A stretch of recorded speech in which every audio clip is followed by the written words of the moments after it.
அண்மை செய்தி. திமுக ஆட்சியில் அங்கொன்றும் இங்கொன்றுமாக கொலைகள் நடக்கவில்லை, எங்கும் கொலை எப்போதும் கொலைதான் என இபிஎஸ் குற்றம் சாட்டியுள்ளார். இதுகுறித்த கூடுதல் விவரங்களை எமது செய்தியாளர் பிரகாஷ் வழங்க கேட்கலாம். வணக்கம் பிரகாஷ், இதுகுறித்த மேலும் கூடுதல் விவரங்களை சொல்லுங்கள்.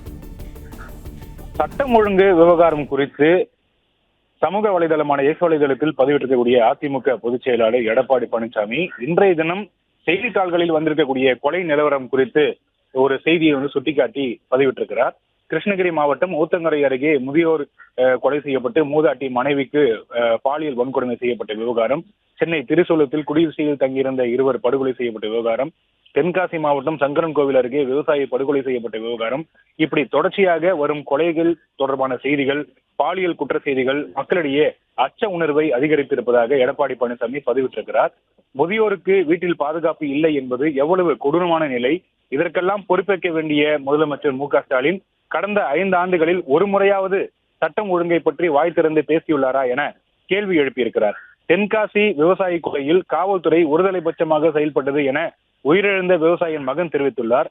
குற்றத்திற்கான எச்சரிக்கை இருந்தும் அதை காவல்துறை தடுக்காமல் இருந்ததை எப்படி நியாயப்படுத்த முடியும் என்று கேள்வி எழுப்பியிருக்கிறார். திமுக ஆட்சியில் அங்கொன்றும் இங்கொன்றுமாக கொலைகள் நடக்கவில்லை, எங்கும் கொலை எப்போதும் கொலைதான் நடக்கிறது என்று எடப்பாடி பழனிசாமி விமர்சித்திருக்கிறார்.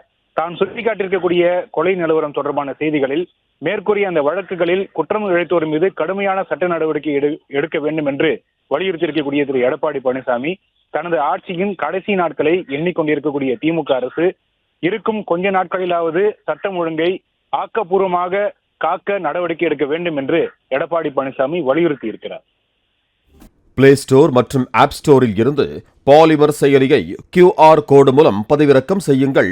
செய்திகளை உடனுக்குடன் பெறுங்கள்.